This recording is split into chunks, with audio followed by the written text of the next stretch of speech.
Sebastián, ¿cómo es el clima en Chile? En invierno es un poco helado.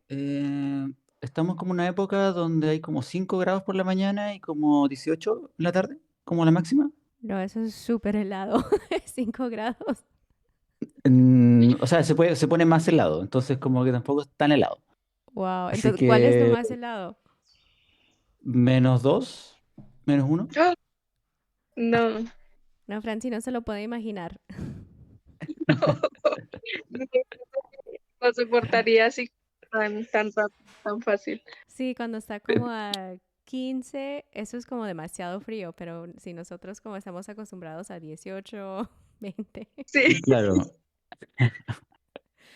O sea, en esta parte de Chile, de hecho, es más o menos como tibio, porque más al sur es fácil llegar a -5, -6 o incluso menos. Así que esto es como la parte más o menos templada, en términos generales. Pero no, pero está demasiado demorado, entonces no han empezado mucho trabajos en el campo por falta de lluvia, todavía está demasiado seco. Y Perfecto. seguimos con un sol muy fuerte, que es muy agradable, pero en la oficina donde yo, en esta casa, que es la casa como temporary, como de, temporal. De paso. sí, de paso, Ujú. una casa de paso, tiene techo de lámina, entonces se calienta y no se puede estar a trabajar como desde las 11 hasta las 3 de la tarde, pero también Claro. se calienta mucho el equipo, entonces todas las computadoras se ponen súper calientes y estamos como a, sí, como a 38 grados adentro del Uf. cuarto. Afuera está rico, está a 25, pero adentro de ese cuarto por la lámina y por donde le pega el sol, muy fuerte. Yo la única como experiencia que recuerdo con temperatura, particularmente cuando fui a Colombia una vez a Origen, me acuerdo como del cambio de temperatura como de Bogotá a Villavicencio. Y fue como horrible, así como de, no sé, pasar de 12, 15 grados que hay como en Bogotá, como Ujú. a, no sé, 38, como Sí, con 90% de humedad relativa en Villavicencio. Fue una locura. sí, aquí en Colombia eso nos pasa, que vamos como 2 horas, 3 horas de un lado a otro y Y eso eso es cambia muchísimo, sí. exacto. Bueno, creo que ya podemos empezar. Ok. Entonces, bueno, muchas gracias a todos. Creo que ahí podemos empezar. Hoy vamos a estar con Sebastián Miranda. Él nos va a contar un poquito de su trayectoria en el café. Es un profesional que se ha desarrollado en diferentes áreas y tiene muchos datos y historias importantes por contarnos hoy. Muchas gracias. Bueno, ya, les cuento un poco entonces.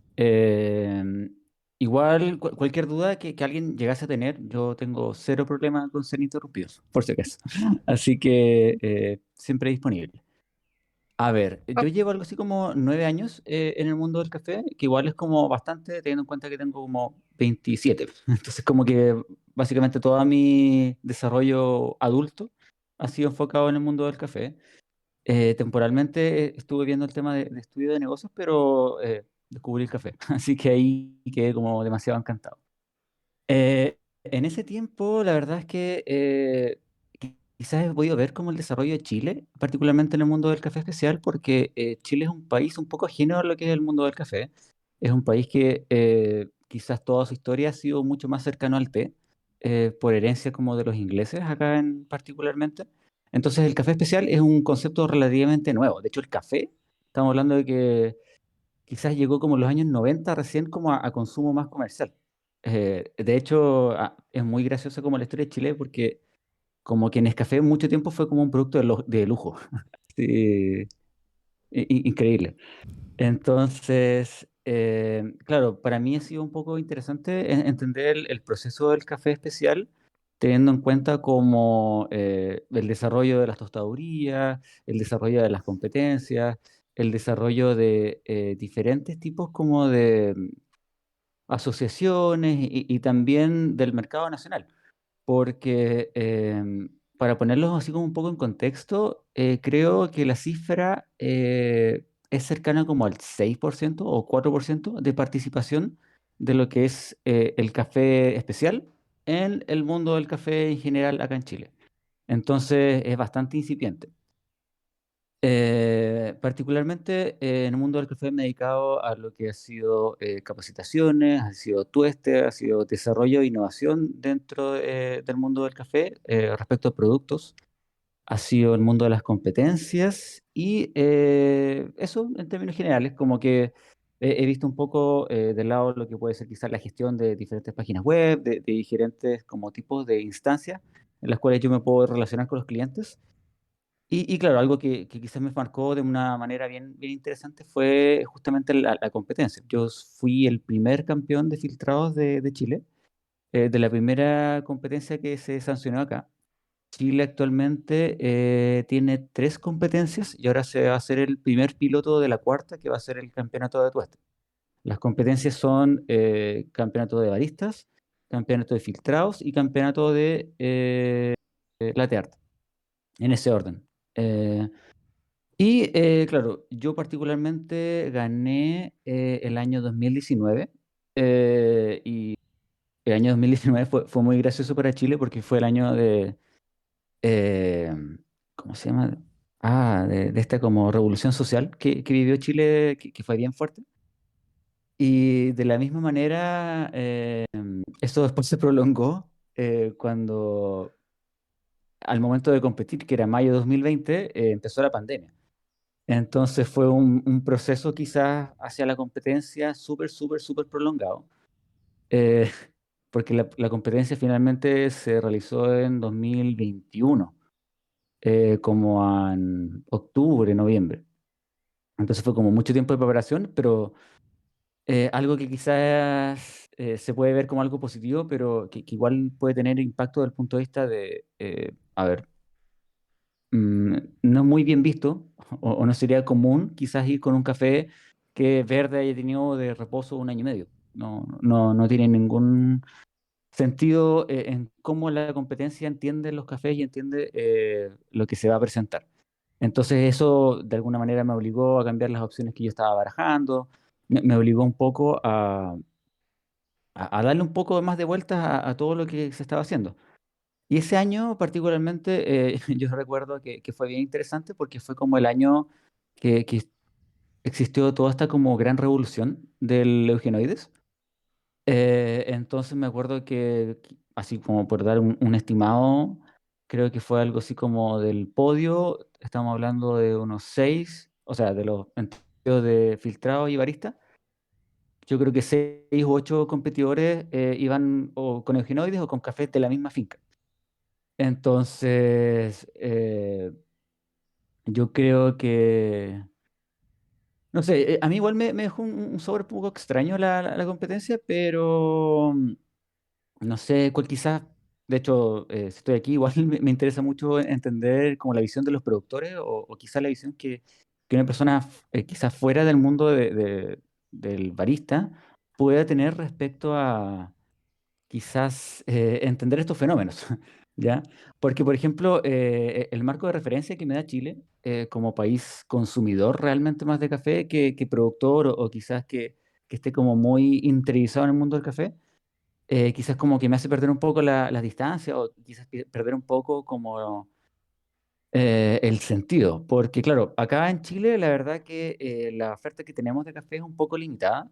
No son muchos los cafés que llegan a Chile y normalmente se da, o es muy común, que un importador lo estén trabajando 6 o 7 tostadores, sino más.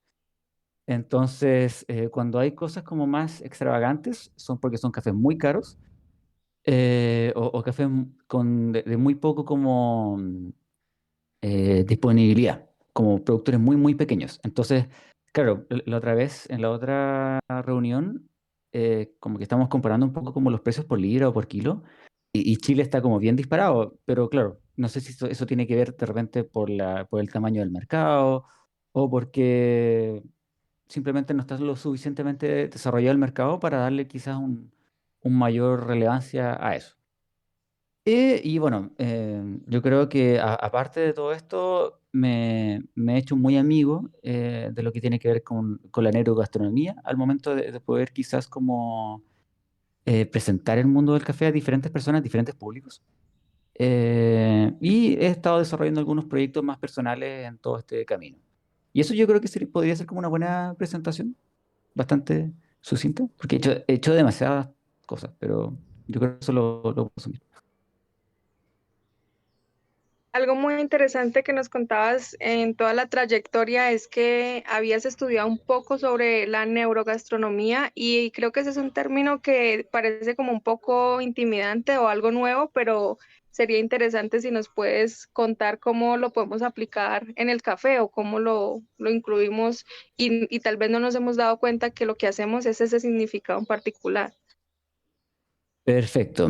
Mira, en mi proceso que fue quizás preparar la competencia de filtrado consta de 3 jueces sensoriales y un juez técnico.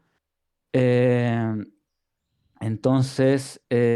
o sea, un juez líder. Entonces pasa que, a ver, yo tengo que presentar un café de una manera que estas personas que me están evaluando lo puedan entender y puedan sentir exactamente lo mismo que yo estoy sintiendo. Para estos propósitos, yo no puedo utilizar como quizás soporte gráfico o quizás maneras en las cuales yo pudiese sugestionar el sentir de los jueces. A diferencia quizás de la competencia barista que te permite presentar mucho más media. En ese sentido, las posibilidades que uno tiene son bastante limitadas. Entonces, de repente, ponerle atención a qué tipo de tazas está usando, qué tipo de palabras está usando, cómo expresas ciertos conceptos pueden tener mucha como relevancia al momento de que la gente perciba esas sensaciones o esos descriptores que tú estás describiendo. Entonces, bueno, la neurogastronomía es un campo que es relativamente nuevo, cuyo principal como encargado de postular o de difundir es Charles Spence, un profesor de la Universidad de Oxford, y que particularmente cuando se enfoca hacia café, tiene un representante bien potente que es Fabiana Carvalho, de Brasil. Y ella, claro, hay muchos estudios, muchos papers en colaboración que hablan, por ejemplo, de influencia de la taza respecto a color en la influencia de ciertos descriptores o cómo puede acentuar o disminuir ciertas características de una taza de café. Entonces, Sebastián, claro, ¿nos sí, puedes dar un ejemplo de cómo la taza puede influir? Si es de vidrio, de cerámica o qué color, como qué tipo, qué atributos puede cambiar. Como por esto es ejemplo, súper como, por ejemplo, es que esto tiene como relevancia cultural porque no todos los colores tienen el mismo significado para diferentes poblaciones. Pero, por ejemplo, la regla general, que creo que igual funciona bastante bien acá en Chile, es que, por ejemplo, tazas como negras, o quizás las tazas blancas, como que acentúan mucho la percepción como del amargor. En cambio, por ejemplo, tazas como más azules o más café, eh, pueden como acentuar que se perciba con mayor dulzor el café. Esto es como una generalización súper, súper como eh, general, justamente. O por ejemplo, de repente, no sé, tazas que sean angulares, tazas cuadradas, tazas triangulares, como que también tienen como un efecto negativo en poder generar como una imagen un poco más redonda de la taza de café, como que puede separarse un poco los atributos que pueden tener en taza. Eh, Ahí también tiene que ver, claro, la asociación que diferentes colores pueden tener en términos de sabor y otras cositas bien interesantes. Y eso es como bien, bien entretenido particularmente.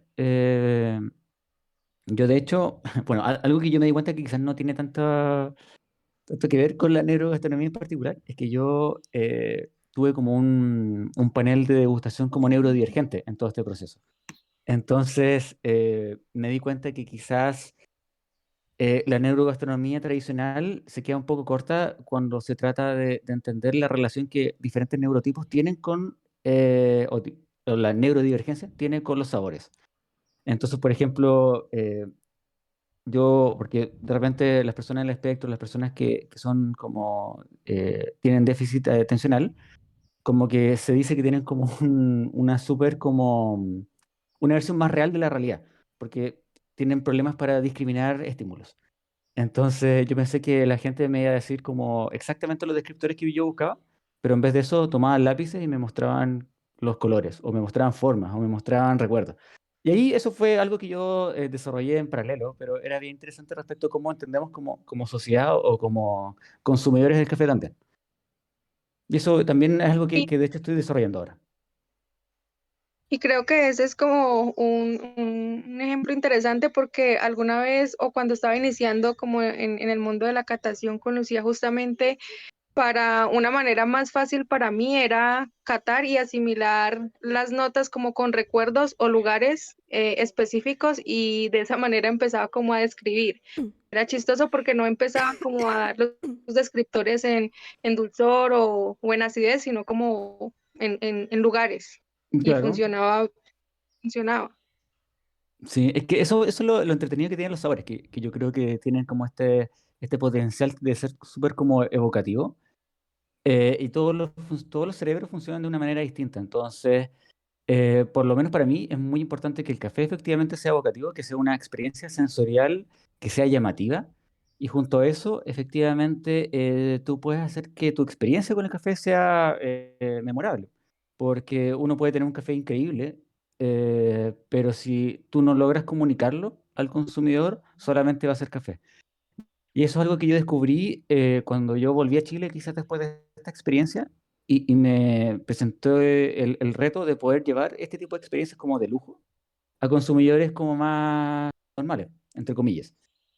Y la verdad es que, claro, el mundo de la competencia es un nicho tan pequeño que quizás me hace mucho ruido en cómo realmente aporta quizás en el día a día a los productores más pequeños o al grosso de los productores de café, porque si nosotros quizás nos embobamos o quizás nos focalizamos mucho en estos procesos como demasiado punteros, demasiado novedosos, que se presentan en las competencias, creo que nos metemos en un ciclo sin fin de tratar de perseguir quizás estas fincas que sí tienen procesos muy extraños y muy como rimbombantes, pero que son muy difíciles de poder acceder para un productor más pequeño. Es algo que quizás sea mi apreciación personal. No sé qué es lo que ustedes también quizás me puedan comentar desde ese punto de vista.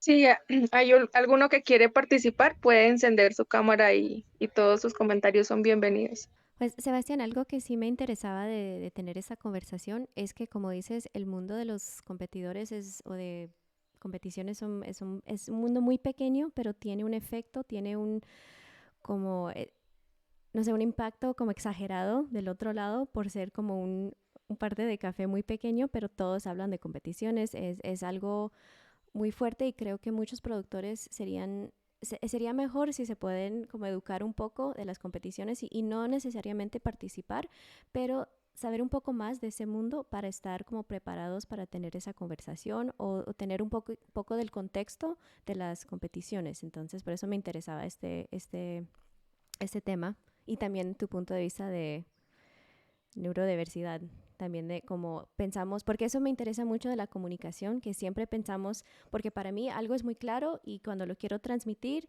pienso que se recibió, pero Claro. dependiendo en el contexto, no hablando del idioma o de tener el nivel de educación, pero también todos esos otros como factores del ser humano para poder entender y para poder comunicarnos, creo que es demasiado difícil, más difícil de lo que estamos admitiendo. Claro. Es bien interesante eso porque, a ver, yo creo que algo que siempre se pone como en la palestra, igual, todo lo que yo hablo, lo hablo como desde mi posición personal, no, porque igual yo conozco muchos campeones y quizás tienen una posición que difiere de la mía, pero yo creo que muchas personas se aproximan a la competencia, o quizás el espíritu de la competencia es como, ya, sorprender a los jueces como si fuesen como clientes como normales.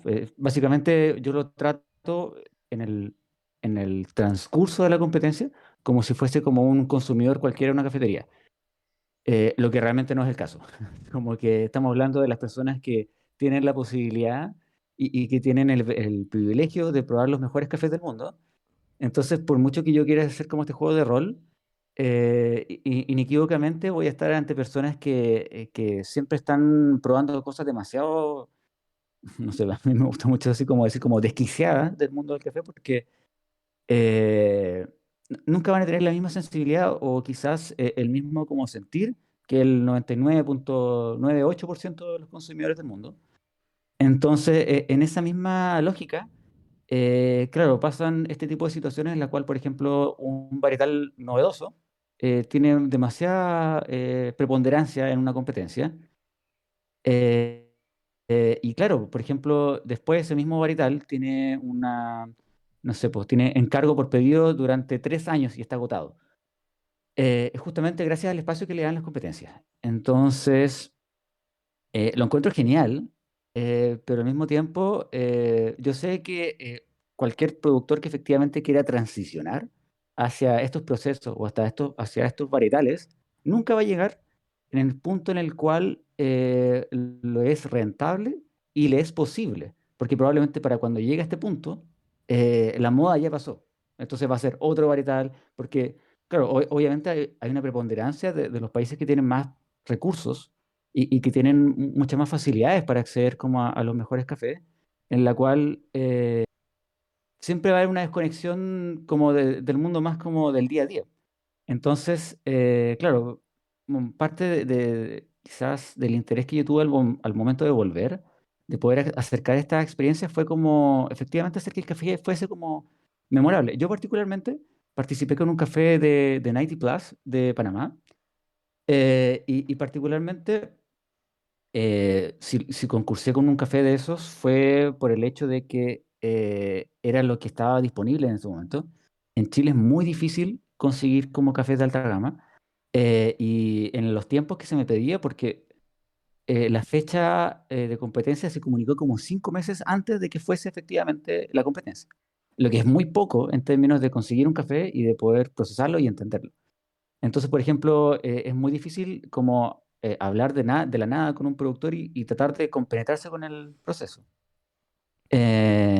Y claro, eso no entiende tampoco como la escala monetaria, porque los cafés de competencia son carísimos. Entonces, claro, estos cafés como son como bien novedosos y son como bien como llamativos. eh, a una persona que está en el mundo del café inmersa, como que le llama mucho la atención, pero una persona que no tiene contexto se pierde completamente. De hecho, hay un descriptor que mucha gente le da como los cafés como sobreprocesados acá en Chile, que es como aceituna. Entonces, como que también era muy normal que la gente, no sé si se dice aceituna allá también. Sí, Aceituna. sí, sí. Entonces, como que acá, bueno, en Chile se come mucha aceituna, entonces como que, aceituna.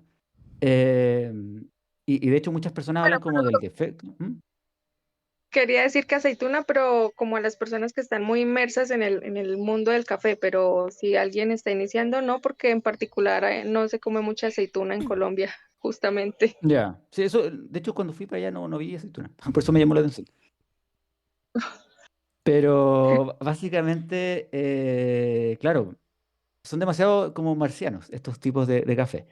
Entonces, yo con el tiempo, y justamente tomando quizás este enfoque desde la neurogastronomía y quizás un poco más desde la neurodivergencia o neurodiversidad, quizás me empecé como a acercar a qué es lo que la gente realmente está buscando cuando trata de entender una taza de café.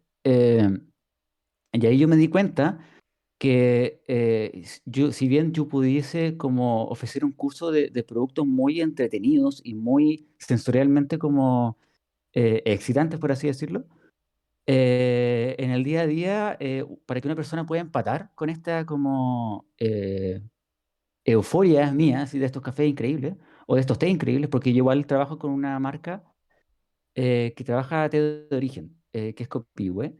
Y por ejemplo, nosotros tenemos en catálogo más de 300 tés de origen, y muchos de esos son tés con trato directo, que es lo que es una locura. Pero acá en Chile, que se consume mucho té, a una persona como más normal, yo le presento un té de origen de Taiwán y me va a decir que sabe a alcachofa o que sabe a espárrago. Y está bien, porque no tiene por qué identificar estos sabores como algo similar a lo que ellos siempre han tomado. Entonces, algo que yo me di cuenta en este proceso es justamente poder facilitarle a la gente el proceso de experimentar el café de una manera que fuese más cercana. Entonces, desarrollé un formato que siempre está como en constante evolución, que involucra como probar diferentes como productos que sean como interesantes desde el punto de vista sensorial y generar como ambiente o generar o evocar recuerdos. Y parte de eso me ha funcionado bastante bien porque es una manera de darle contexto. Porque, por ejemplo, bueno, Chile históricamente también es un país que tiene una relación muy potente con el mundo del vino, pero en Chile no es tan común que que una persona se compre una botella de vino de $80 o $100. Lo que sí es mucho más normal son las botellas de $10, $12, etcétera.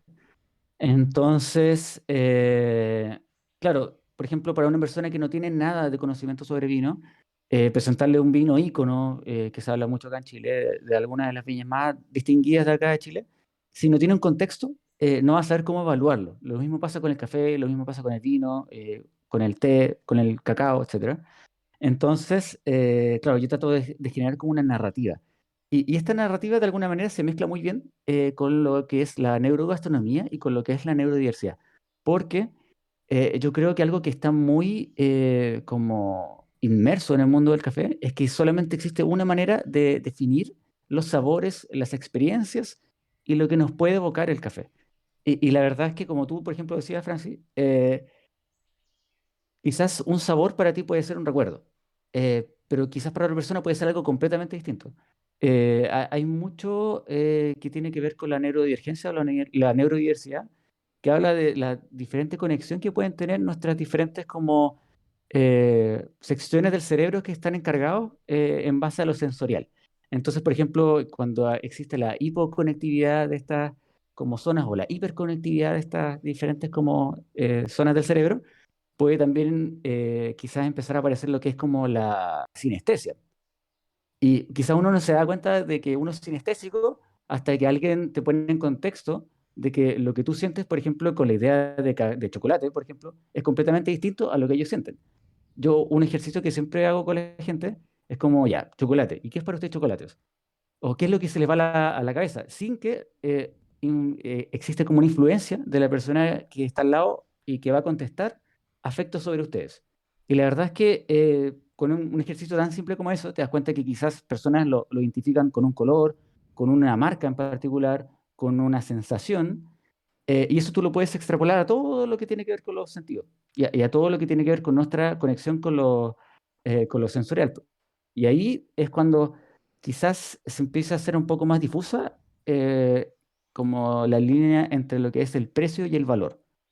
Y eso encuentro que es bien interesante desde el punto de vista quizás de poder entender el café como un proceso y darle como el valor que yo creo que corresponde a los diferentes eslabones que participan en esta cadena de valor. Porque, por ejemplo, bueno, acá por lo menos en Chile es muy común que un barista, así como en lo normal, gane básicamente el salario mínimo y un poco más. Siendo que una persona que puede haber gastado el equivalente a una carrera universitaria en capacitaciones, certificaciones, pero que en el mercado laboral no tiene ningún tipo de validez porque todavía no entendemos como, em, por así decirlo, como la importancia versus, por ejemplo, un sommelier, que acá está mucho más como valorado por la historia como viñatera que tiene Chile, por la relación que tiene como más con el vino, que es como más potente. Y ¿Sabes? eso... ¿Mm? Precisamente, Solo quería decir perdón. algo que No, no, dale. me gusta mucho de esta conversación, como estás hablando, es que hay muchas maneras de disfrutar café. Hay muchas maneras diferentes de decir, esta taza me gusta y yo como consumidor la puedo valorar. Pero como en el mundo de productores, solo hay el score, solo hay el puntaje y ya, eso es todo. Y yo pienso que muchos productores están, a mí siempre me preguntan, ¿cómo puedo mejorar mi café? Quiero tener un café de 87 puntos, de 88 puntos. Y para mí no es como la solución, porque siempre se va a mover esa meta y después, antes, tener un café de 84 puntos era excelente, ya ganaste. Y ahora 84, casi nadie en el mundo de specialty ya no lo quieren comprar. Entonces ahora sí solo subimos la meta y ya es 88. Igual en 2 años va a cambiar y ya el 88 va a ser normal y vamos a...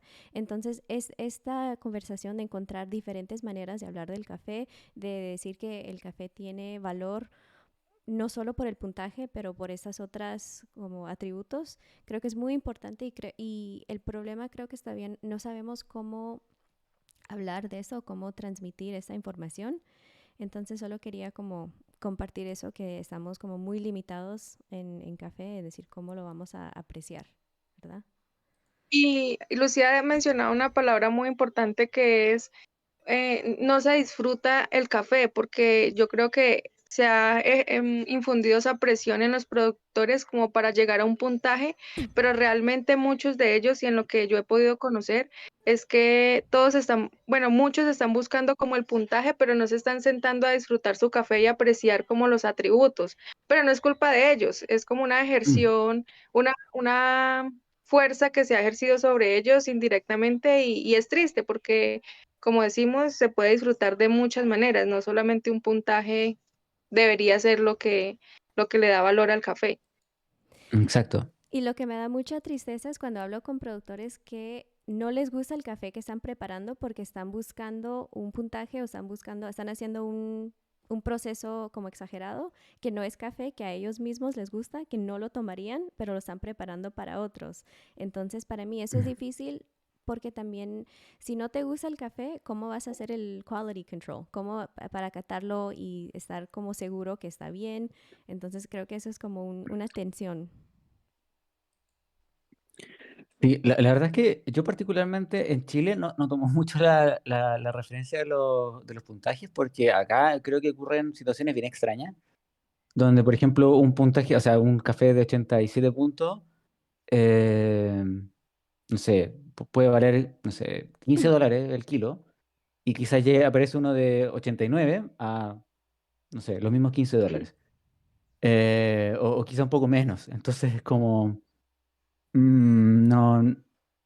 Tengo mis dudas sobre como qué tan precisos son los puntajes acá en Chile y que yo realmente, para mí, lo que define es efectivamente probarlo. No soy tan confiado, creo yo. Pero claro, es algo que pasa harto. De hecho, hace un tiempo hay una chica que ella tiene una marca de café. Ella particularmente es hija de productor, entonces ella representa a su familia acá en Chile. Entonces, claro, me contaba como la experiencia de un vecino que tiene su familia allá en Colombia, donde este vecino ganó como una tasa de excelencia, no sé si con 87, 86 puntos. Y claro, tuvo súper buenos precios de subasta, pero acá en Chile como que, pero es que son muy bajos. Y como que obviamente te lo están comparando con un café que está súper inflado en términos de precio y que quizás tiene una trazabilidad bastante vaga. Entonces como, ah, no sé si esos son como problemas que ocurren como en países que están un poco lejos como del ámbito cafetero más fuerte, entonces como que se dan estas situaciones como medias anómalas en las cuales aparecen o se empiezan a meter dentro del mercado de cafés que, eh, por decirlo así, tienen como una trazabilidad un poco extraña y tienen como una manera de evaluarlos un poco extraña. Entonces, por lo menos acá en Chile yo no le tomo mucho en consideración el puntaje, sino más que nada probarlo y que la historia sea interesante.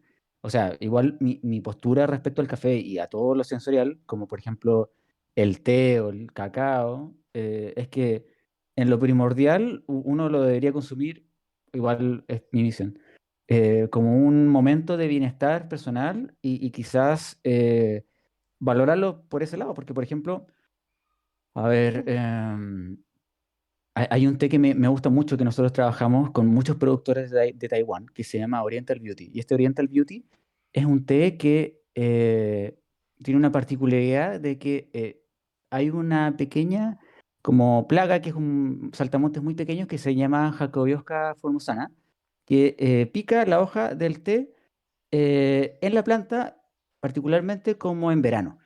Entonces, esta picadura genera como una reacción como que la hoja, por así decirlo, como que se envenena y genera como un proceso oxidativo paralelo. Entonces, al momento de procesar este té, como que tiene un color bastante particular y tiene unos como descriptores muy como amielado, durazno, damasco, y es muy interesante. Y claro, pues como que quizás el gramo de ese té sale algo así como, no sé, $1, $1, sí, $1 aproximadamente. Y uno para una taza ocupa como 2 gramos.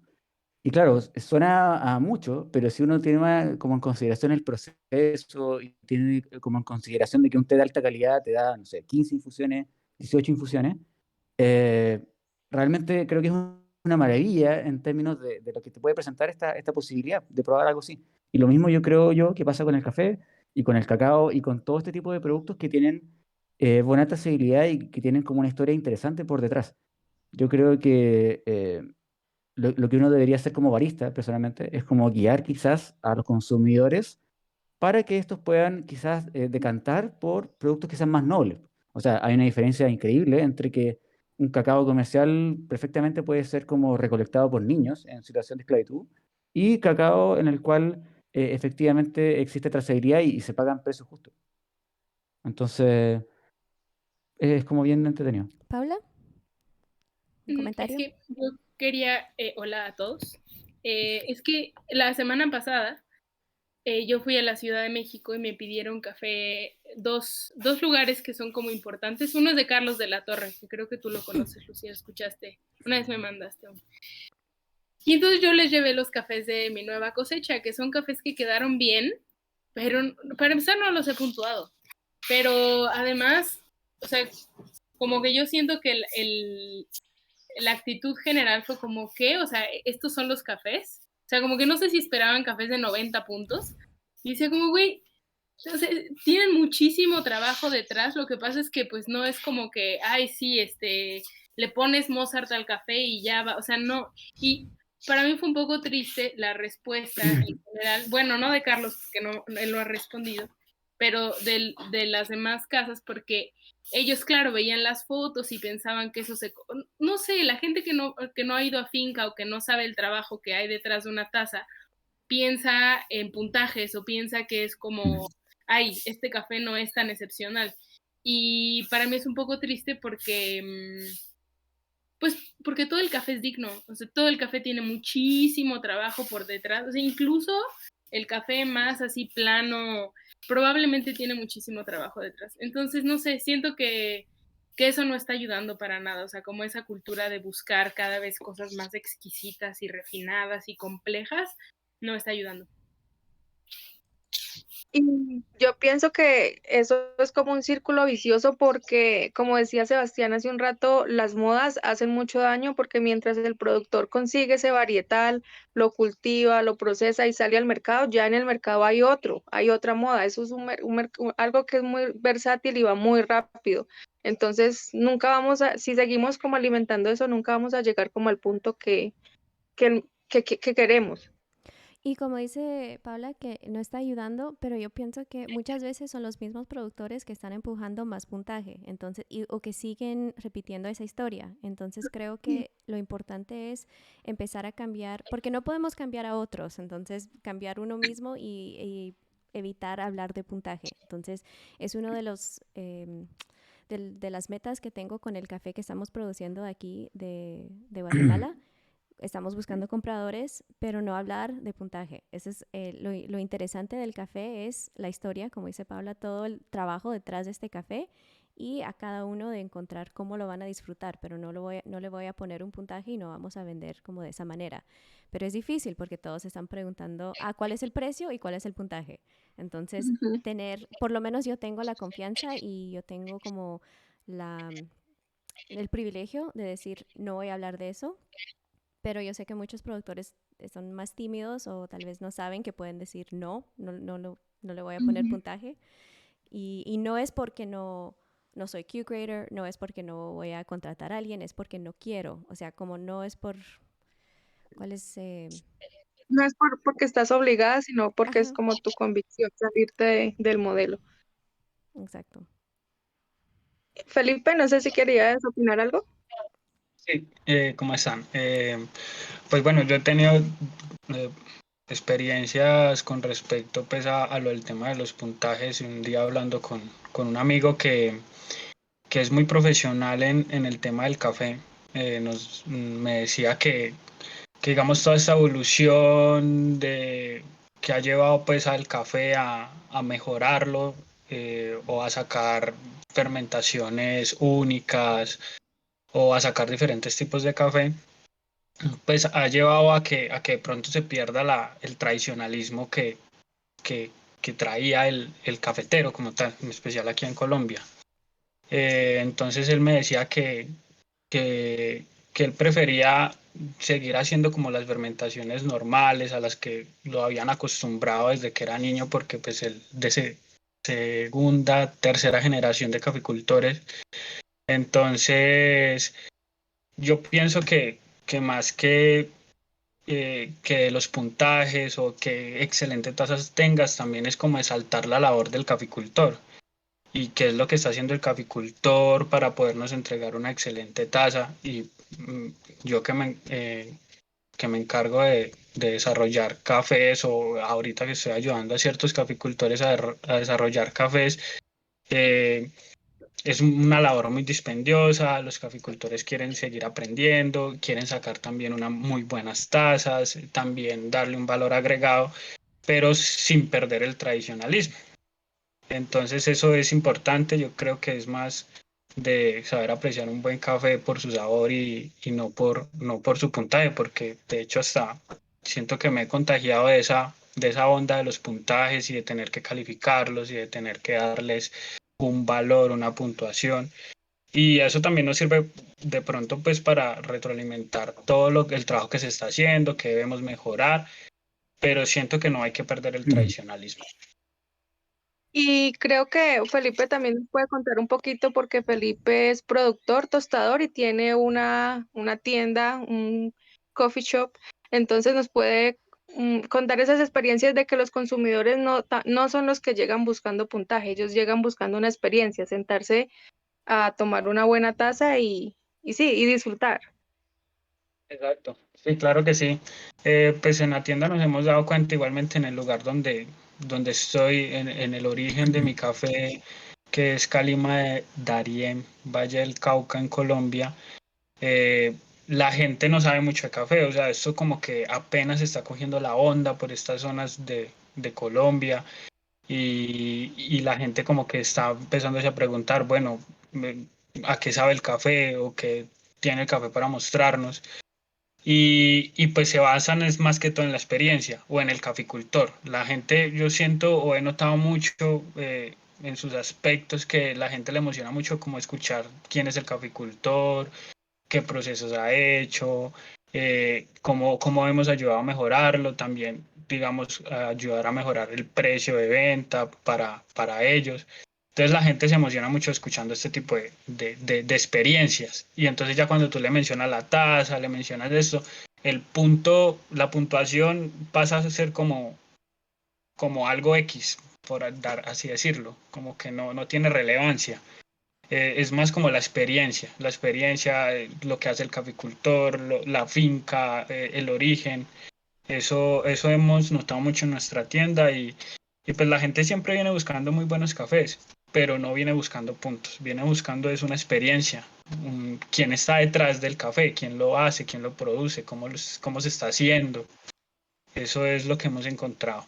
Ok, y Sebastián, creo que nos comentabas también que te habías involucrado en alguna parte de tu carrera en la parte del marketing, porque también creo que el marketing juega un papel importante en darle ese valor al café. Sí, la verdad que sí. Bueno, yo gestionaba como la plataforma de venta online de una marca, y también veía todo lo que era comunicaciones, como apariciones quizás como en prensa o quizás como el mismo como boletín semanal.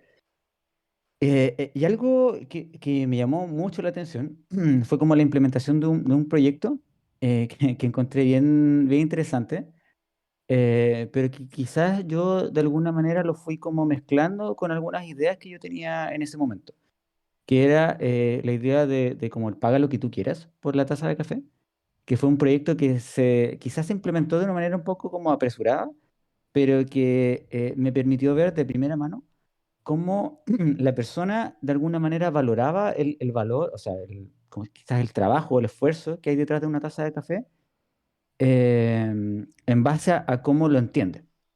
Y este pagar lo que tú quieres era tal cual. Tú podías elegir si, por ejemplo, querías un espresso, o un cappuccino, un latte, etcétera. Pero Y tenías como efectivamente, un mínimo, como una base, no. entonces podían decir 10 centavos. Sí, de hecho. ¿Y cuál era el O rango por ejemplo, que encontraste? Como, es que eso era lo entretenido, porque si que la persona, el primer contacto que tuviese con esta experiencia fue como negativo, o por ejemplo, la persona que lo atendió no logró entender qué es lo que estaba buscando o cuál era su necesidad, probablemente tomase como la ancla de precio en este caso, como más económica que ellos pueden de alguna manera como asociar. Y, por ejemplo, particularmente esta implementación fue en un barrio bastante como popular de Valparaíso. Entonces creo que lo más barato pues, probablemente fue algo así como 0,3 dólares, 0,4 dólares por una taza que costaba mucho más que eso de hacer, de preparar. Pero por el otro lado, efectivamente había gente que pagaba como un extra.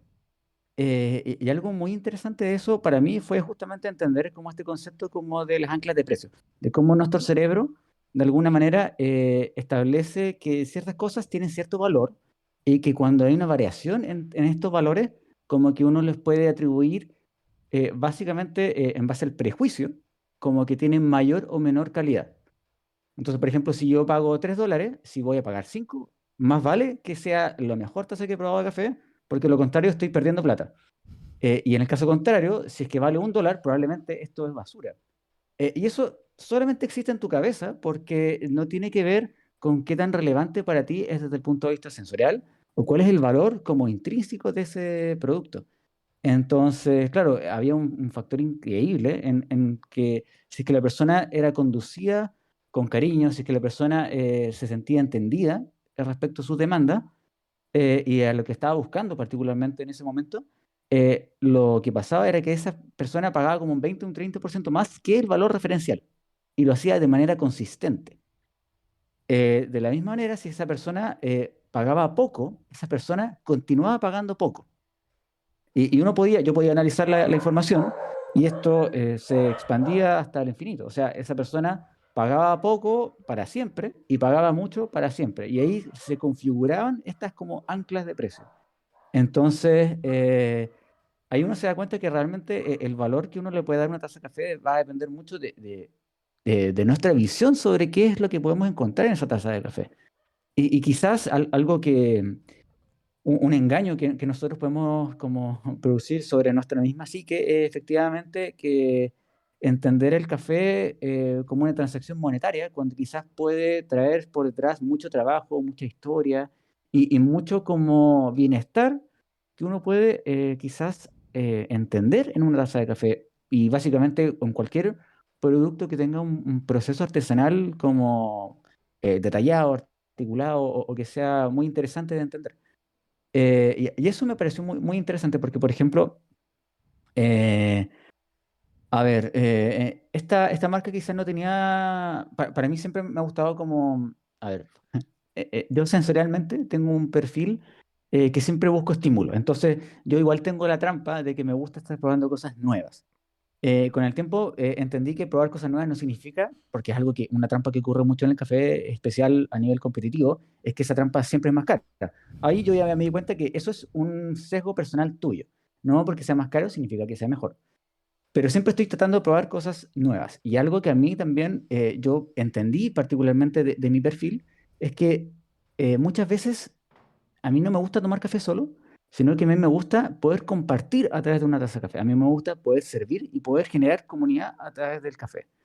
Entonces, claro, cuando uno entiende cuál es su relación con sus sentidos, uno puede entender de mejor manera qué es lo que está buscando o cómo poder comunicar o cómo poder presentar de una manera que puede resonar con la otra persona. Y eso ha sido bastante interesante porque te abre una cantidad de puertas bien amplia desde el punto de vista de lo que puede significar, claro, el café o cualquiera de estos productos que tienen mucha historia. Y quizás, que por lo menos para mí lo más importante, es poder, entre comillas, porque esto va a sonar súper como, no sé, como New Age, así como poder como liberar a las personas a través de los sentidos, porque yo creo que algo que la gente inequívocamente siempre hace de manera diaria es poder consumir algo, lo que sea. Bueno, acá en Chile tenemos una cultura de pan demasiado metida. Nosotros como que consumimos más pan que los franceses. Entonces como que uno puede encontrar satisfacción, puede encontrar bienestar en algo tan simple como comer pan porque uno está compenetrado con lo que está sintiendo. Hay algo que ocurre que es muy interesante de entender, de que a mí me gusta entender como el cerebro como una máquina que te permite filtrar tu entorno o tu realidad y básicamente hacer que sea entendible para ti. Pero muchas veces eso significa que tu cerebro toma atajos.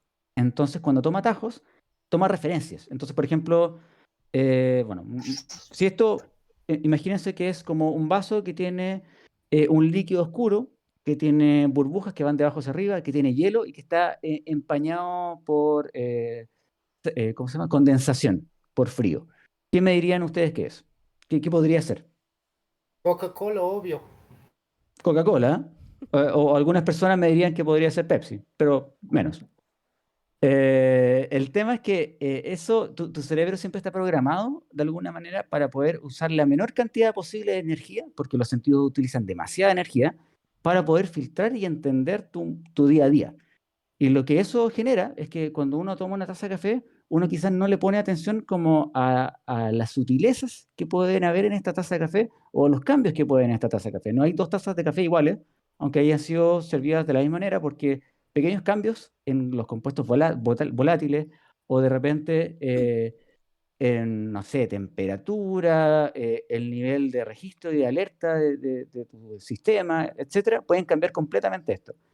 Entonces, uno quizás llega al punto de adormecer su sentir. Y cuando uno adormece su sentir, uno hace que todas las experiencias sean comunes. Y claro, ahí yo vuelvo voy a buscar un estímulo nuevo. Y solamente voy a sentir bienestar cuando estoy en presencia de un estímulo nuevo. Y esa es una trampa que yo creo que es muy negativa, particularmente respecto al café, porque efectivamente siempre te está obligando a buscar estímulos nuevos, que son estos cafés increíbles, raros, que solamente un porcentaje minúsculo de los productores pueden producir, y todo lo demás es común. Pero todo lo demás es común porque tú quieres que sea común, no porque lo sea. Entonces,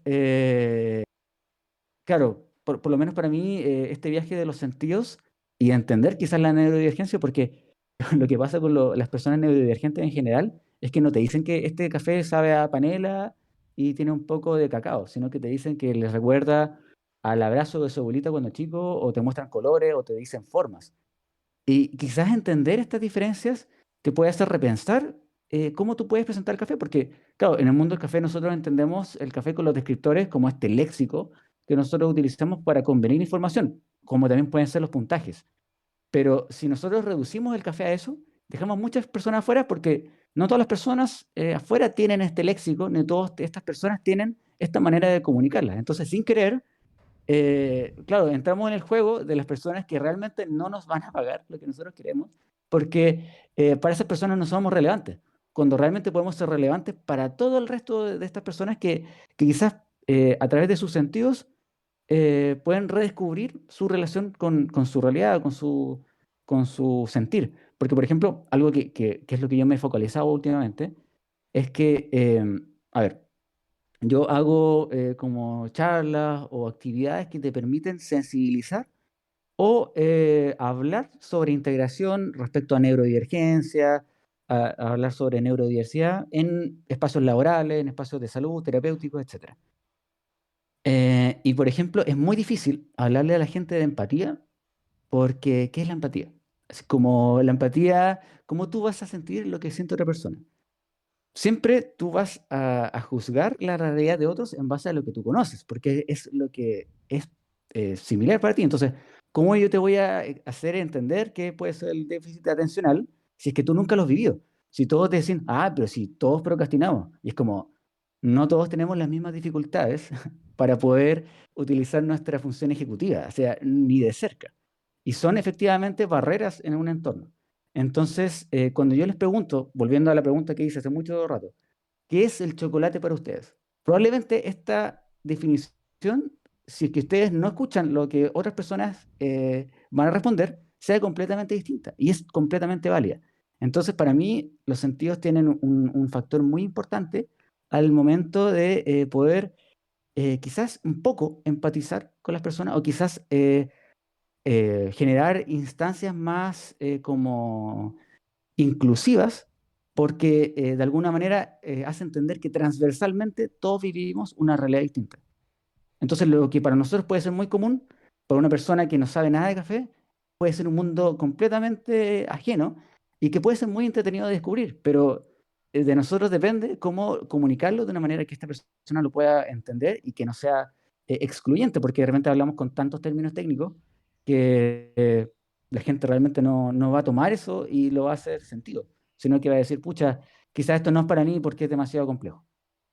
Y algo interesante también es que es triste, pero yo creo que se deberían influenciar un poco más las catas a ciegas, no porque sea la manera correcta, pero sí porque el marketing y en las etiquetas o los renombres de los productores famosos o algo están cerrando como ese mundo sensorial que cada uno tenemos y no nos están permitiendo disfrutar lo que de verdad hay en la taza, como quitar todos esos prejuicios, esas marcas y de verdad dedicarnos a disfrutar. Yo sé que no es la manera porque deberíamos ser como más sinceros de manera individual, pero sí es algo que pasa. Entonces se pierde esa oportunidad de conocer otros cafés normales, entre comillas, pero que pueden aportar grandes cosas, pienso. Sí. Yo, de hecho, de manera paralela, tengo un proyecto que es una suscripción de café. Y lo que planteo en esta suscripción de café, de alguna manera, es como poder quizás descubrir el café de manera paralela, como en un proceso, en un tiempo de un mes. Entonces, yo te entrego este café, yo genero como la curatoría, pero yo no te digo qué es. Entonces, el desafío para ti es descubrir este café y que me vayas comentando qué es lo que vas sintiendo. Entonces, yo voy como recabando el feedback a través de lo que las personas me van comentando. Y eso, la verdad es que lo he implementado con muchas personas que llevan mucho tiempo en el mundo del café y ha sido muy refrescante porque efectivamente la gente se da quizás el permiso para poder sentir y para poder salir de los prejuicios que tiene en su cabeza. Entonces, por ejemplo, no sé, pues una vez fue a un café de Perú y acá la gente en Chile no le gusta mucho el café de Perú porque el café de Perú tiene una asociación con cierto perfil de sabor como acidito, muy estándar. Entonces, como, un café de Perú es como algo fome o aburrido. Creo que fome es como muy chileno. Entonces, claro, es como que este mismo café de Perú, en un setting como ciego, oye, me gustó mucho el café, tenía estas notas súper, no sé, como mora, como frutos rojos, muy delicado, un poco floral. Y después, claro, al finalizar el ciclo, no, si esto era café de Perú, y es como, nunca me hubiese imaginado que el café podía llegar a eso. Y obviamente, igual, esto es como limitado desde el punto de vista de que no todas las personas efectivamente tienen la disposición y el tiempo para generar estos procesos. Porque yo creo que algo que yo encuentro un poco fome es que la gente tiene el tiempo y tiene los recursos para poder disfrutar del café o cafés increíbles cuando tiene sus necesidades básicas cubiertas, cuando tiene lo suficiente para pagar el arriendo, cuando tiene lo suficiente para pagar su alimentación. Entonces, de repente generamos inconscientemente una cadena en la cual nosotros, quizás todos estos cafés como extravagantes, solamente una pequeña parte de la población los puede probar, cuando realmente en el día a día pueden ser muy liberadores para todo el mundo, porque eso es lo que yo creo que tiene la gracia que tienen los sabores, que realmente al momento de evocar, al momento de ser significativos, te pueden presentar bienestar en cosas muy pequeñas, que puede ser el día a día. No tiene por qué ser o voy a tener una cena en Eleven Madison Park para poder disfrutar de un café increíble o de una comida increíble, sino que en mi día a día puedo mejorar mi calidad de vida en base a lo que yo siento, con cualquier cosa, básicamente. Sí, creo que eso es una conversación muy interesante que debemos tener y involucrarla más en el día a día con los productores. Bueno, gracias, Sebastián. Paula, sí, para tener Sí. como 5 minutos más de discusión o preguntas, pero ya. No, solo quería decir que está genial lo de esa suscripción a ciegas. Creo que es una gran idea porque sí, aquí las suscripciones que hay, la gente está esperando el objeto. O sea, para mí, la tendencia que yo he visto, por lo menos aquí en México, es que la gente compra la bolsa y compra la marca y compra mientras más stickers le pongas y no sé. Claro. Y no muchas veces el café. Entonces, sí, me parece una gran idea. Un pequeño ejercicio. No sé si qué tan conocido es este juego que se llama Dixit, si lo conocen, ¿Yo no? que es como un juego que se te presenta como imágenes y tú tienes que presentarlas y asociarlas y con eso ganas puntos. Yo tuve como esta idea un poco loca respecto a poder quizás hacerlo sensorial. Entonces, como un pequeño ejercicio que siempre hago es cómo nosotros entendemos los sabores. Entonces, por ejemplo, si yo les presento esta imagen y ustedes tratan de asociarla a un sabor o a un descriptor, ¿ya? Entonces, acá, por ejemplo, si alguien dice algo, pero que no se ve influenciado por lo que está diciendo otra persona, ¿a qué sabor le atribuirían esta representación visual de? En un cigarro de Como Sí, tabaco. tabaco, ¿ya? Yo pensé en el tabaco. de Veo la pepino. imagen y como que veo naranja, ¿Ya? algo cítrico. Esta yo la hice pensando en canela, Ah, ¿ya? En Chile se ocupa mucho la canela ok. porque es una especie que siempre está como en las mesas, pero claro, y por ejemplo esta, Como chicle. Sí, yo dije bubblegum, inmediatamente, chicle. ¿ya? Este yo la hice pensando como en arándanos. Y claro, acá uno puede ver cómo efectivamente todos entendemos de una manera distinta, quizás como, porque esto lo que uso es como inteligencia artificial generativa. Entonces, algo que me gusta hacer es que cuando la gente prueba estos como degustaciones o estos cursos, que de alguna manera ellos plasmen lo que sintieron de una manera gráfica. Porque, por ejemplo, para mí siempre el tema es como estimular todos los sentidos. Entonces, claro, tacto, como texturas, así como cómo sienten ellos la textura, cómo efectivamente sienten como la parte táctil. O, por ejemplo, el olfato.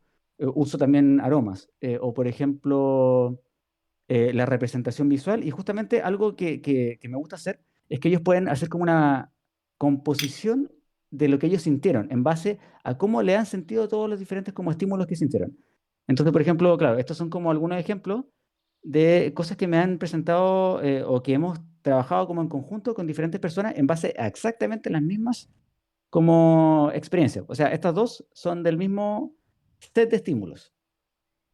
Y lo interesante de esto quizá es como un poco cerrar el hecho de que para que algo sea memorable, tú tienes que asociarlo a diferentes estímulos y efectivamente quizás ponerle como la parte tangible que tú te puedes llevar o quizás que tú puedas recordar como una combinación de diferentes cosas, quizás como que ayuda un poco a que uno lo pueda mantener en la mente un poco más de tiempo o quizás hacer que efectivamente sea como memorable, porque, por ejemplo, cada vez que uno piensa en una taza de café que lo ha marcado, probablemente tú puedes decir con quién estabas, qué momento del día era, qué es lo que sentiste, cuál era tu estado de ánimo, y eso tú no lo puedes hacer con lo que probaste hace 3 semanas en un café muy, muy aleatorio. Entonces, claro, para mí el tema quizás de hacerlo un poco más significativo, en estos como cursos como guiados, efectivamente va de la mano de quizás hacerlo un poco más personalizado en base a qué es lo que siente cada persona. Y eso ya va a mí me entretiene porque tiene que ver con inteligencia artificial, pero Bueno, muchas gracias, Sebastián, por compartir tus experiencias, súper interesante y creo que es algo para tener en cuenta de diferentes maneras que se puede disfrutar el café y diferentes maneras de transmitir esa información y cómo valorar el café y no solo el puntaje. Creo que tenemos que dejar eso en el olvido lo más pronto posible. Sí, la verdad es que igual abogo por un mundo quizás del mundo de café especial que pueda como entender también estas diferencias al momento de sentir y darles como cabida, porque por ejemplo, o sea, ahora este otro proyecto quizás para mí va del punto de vista de poder dar visibilización al mundo de la neurodivergencia, porque los sentidos son muy liberadores y quizás gente que toda su vida ha pensado que sienten mal, realmente es lo más normal del mundo. O sea, nosotros pensamos que cierto sabor o sentir es homogéneo para todos, pero realmente no puede ser más distinto. Entonces, que la neurodivergencia puede ser entendida en contextos laborales, que puede ser entendida, por ejemplo, en contextos sensoriales, que una persona que llega a una cafetería y dice, oye, esto me sabe a, no sé, algo raro, que no sea vista como una persona loca, así como que nuestro sentir es tan diverso que eh, aprendemos o podemos ganar mucho más respecto a entender diferentes puntos de vista que a mantener estas como creencias estáticas que realmente existen. Entonces, claro, quizás eso es un poco de la parte más social que estoy tratando de hacer y buscar quizás auspicio, quizás permear un poco el mundo de las competencias para poderle dar visibilidad a este tipo de ideas, porque yo creo que en la medida que logramos llegar a más personas, podemos hacer que el café sea más cercano y que el café sea más significativo y que efectivamente pueda encontrar un lugar en más hogares. Sí, es de verdad, Sebastián, muchas gracias por habernos compartido este tema tan interesante y ojalá que podamos seguir la conversación y afinar esto entre todos. Sí, muchas gracias también a ustedes por el tiempo y por escuchar. Así que muy agradecido de la invitación, la verdad. Listo. Bueno, gracias a Y todos. gracias. Nos vemos a la próxima. Chao.